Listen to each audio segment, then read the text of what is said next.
ইতিমধ্যে কিন্তু আন্তর্জাতিক গণমাধ্যমও বলছে যে আপনার নির্বাচনের সময় নির্ধারণ করে দেওয়া প্রধান উপদেষ্টার দায়িত্ব ছিল। ইকোনমিক্সটা বলেছে, আজকে দেখলাম একটা নিউজ।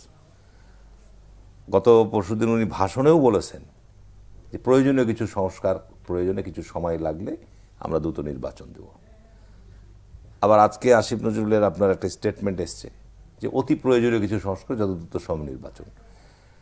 এখন আমরা নির্বাচনের কথা কেন বেশি বলছি, এটা আপনার যেভাবেই নেন না কেন, যে এখন যদি এই মুহূর্তে যদি নির্বাচন হয়, বাংলাদেশে গত 50 বছরে নির্বাচনের প্রতিপক্ষ বিএনপি, আওয়ামী লীগ, এবং পার্লামেন্টের আসন সংখ্যা, আসন বিন্যাসও যদি দেখেন যে অন্যান্য ক্ষুদ্র দলগুলো কিন্তু পার্লামেন্টে সেই ধরনের তাদের প্রতিনিধিত্ব ছিল না।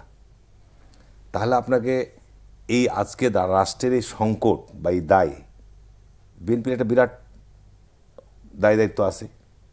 তো বিরাট দায় দায়িত্বর কারণে আমরা বলছি যে না, প্রয়োজনীয় কিছু সংস্কার করে যত দ্রুত সম্ভব নির্বাচনের ব্যবস্থা আয়োজন করা দরকার, এবং সংস্কার প্রক্রিয়াটা চলমান থাকবে, বিচার প্রক্রিয়া চলমান থাকবে, এগুলোর ক্ষেত্রে তো কোনো দ্বিমত নাই। অর্থাৎ আজকে যে ট্রাইব্যুনাল গঠন করা হয়েছে এই গণহত্যায় বলেন বা এই অপরাধগুলোর জন্য যে বিচার প্রক্রিয়া শুরু হয়েছে, এটাকে আরও শক্তিশালী করতে হবে, আরও দ্রুতগামী করতে হবে, এবং এগুলো নিয়ে যেন আপনার কোনো মানে সাজানোর ট্রায়াল না হয়। এই ক্ষেত্রে আমার ব্যক্তিগতই যে তার কারণ এটা তো গত জুলাই আগস্ট মাসে গত 15 বছরে গুম বলেন, বিচারপত হত্যাকাণ্ড বলেন, বাংলাদেশের গণতন্ত্র হত্যা বলেন, বিনা ভোটে নির্বাচন বলেন, এগুলো তো অপরাধ।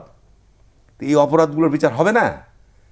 তাহলে এই অপরাধগুলো যদি আমরা হজম করে নিই, তাহলে দেশ কোনোদিনই আপনার সঠিক ট্র্যাকে যেতে পারবে না।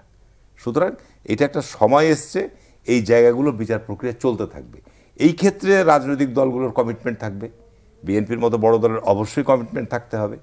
তো সংস্কারের জায়গাগুলো আপনাকে সুনির্দিষ্ট করতে হবে। যেমন নির্বাচন ব্যবস্থা সংস্কারের ক্ষেত্রে কাজ করছে। নির্বাচন ব্যবস্থা আমরা তো 40 বছর থেকে আমি নির্বাচন করে আসছি, ছাত্র সংসদ নির্বাচন বলেন, জাতীয় নির্বাচন, স্থানীয় নির্বাচন করেছি। নির্বাচনের যে বর্তমান আইনি কাঠামোগুলো রয়েছে বিদ্যমান, এখানে ডিপেন্ড করছে বর্তমান যারা ক্ষমতায় রয়েছেন তাদের মাইন্ড সেট আপ। তো নিশ্চয়ই যারা বর্তমান সরকার ক্ষমতায় আছে তারা তো একটা অবাধ, সুষ্ঠু, নিরপেক্ষ নির্বাচন তাদের দায়িত্ব। নির্বাচন কমিশন গঠন হবে, তাদেরও দায়িত্ব, এবং মাঠ পর্যায়ে যে প্রশাসন থাকবে তারাও নির্বাচনকে অবাধ, সুষ্ঠু করার জন্য সর্বাত্মক তাদের উদ্যোগ থাকবে। সুতরাং এখানে যদি আপনি নির্বাচনী ব্যবস্থাটা সঠিক হয়ে যায়, গণতান্ত্রিক প্রক্রিয়াটা যদি একটা যাত্রা শুরু করে, তাহলে কিন্তু অনেক বিষয়ের আপনার সমাধান হয়ে যাবে। এখানে আপনার আজকে দেখলাম যে উচ্চ আদালত বেশ কিছু আপনি করছিলেন যে উচ্চ আদালত আদানির সাথে বিদ্যুৎ চুক্তি ব্যাপারে একটা নির্দেশনা দিয়েছে, উচ্চ পর্যায়ের কমিটি গঠন করে তাদের সাথে আলোচনা করতে হবে। আমি এটাকে অভিনন্দন জানাচ্ছি। শুধু তাই নয়, গত 15 বছর ভারতের সাথে বাংলাদেশে যে সমস্ত অসম চুক্তি হয়েছে, সরকারের উচিত যত দ্রুত সম্ভব এই চুক্তিগুলো জনসমক্ষে প্রকাশ করে দেওয়া। তার কারণ বিগত সরকার তো নিঃসন্দেহে আমরা দেখেছি যে আপনার ওবায়দুল কাদের বলেন বা বলেছে যে দিল্লি আছে তো আমরা আছি, আপনার শেখ হাসিনার সাথে বাংলাদেশের সাথে ভারতের সম্পর্ক স্বামী স্ত্রী সম্পর্ক, এই ধরনের অবান্তর কথাবার্তা বলে দেশের মধ্যে কিন্তু একটা মানে এখানে ভারতীয় যে একটা অবস্থান তারা প্রমাণ করে গেছে নিঃসন্দেহে। সুতরাং এই জায়গাগুলোকে আমি মনে করি যে এখন ভারতের সাথে আমাদের সুসম্পর্ক গড়তে হবে, কোনো সন্দেহ নাই, আমাদের বৃহত্তম প্রতিবেশী রাষ্ট্র। কিন্তু ভারত যদি আমাদের উপর মরলি করতে চায়, সেই ক্ষেত্রে আমার প্রশ্ন আছে, আমরা সেটা কোনো অবস্থাতেই গ্রহণ করব না। আমাদের আন্তর্জাতিক বিষয়, এখানে সার্ক গঠন করা হয়েছিল যে উদ্দেশ্য নিয়ে, সার্ককে কার্যকর করতে হবে। এই অঞ্চলে সাউথ ইস্ট এই কান্ট্রিগুলোর মধ্যে একটা সৌহার্দ্য সম্প্রীতি গড়ে তোলার জন্যে সার্কের যে নীতি, সে অনুযায়ী গত 15 বছর তো সার্কের কোনো কার্যক্রমই আমাদের লক্ষ্য দেখিনি।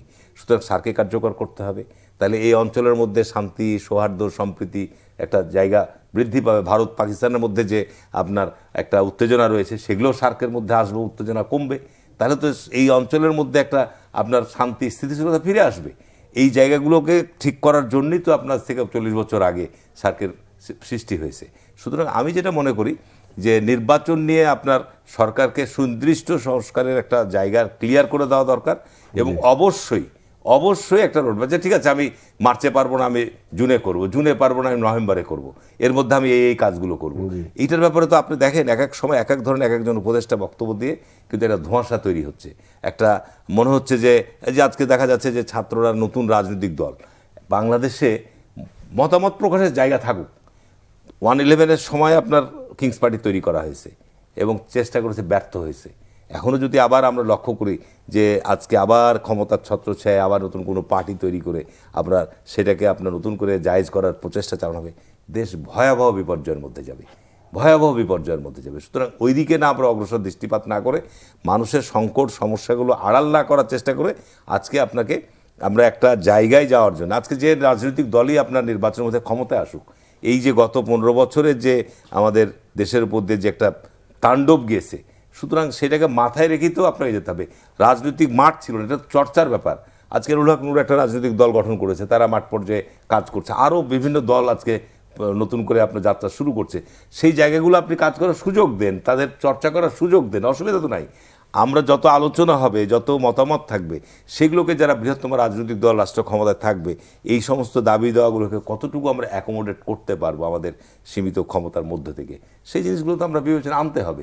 গণতান্ত্রিক প্র্যাকটিস যদি না থাকে আপনার, যেটা গত 50 বছরের মধ্যে আমি মনে করি যে একমাত্র এই তত্ত্বাবধায়ক সরকার ব্যবস্থা নির্বাচনের মধ্য দিয়ে একটা যাত্রা আমরা শুরু করেছিলাম, কিন্তু সেটা ধ্বংস করে দেওয়ার ফলে আজকে গণতন্ত্র তো চর্চার ব্যাপার, এটা যদি না থাকে আপনার, তাহলে তো আপনি ভালো মন্দ আপনি এখান থেকে কোনো বিশ্লেষণ করতে পারবেন না।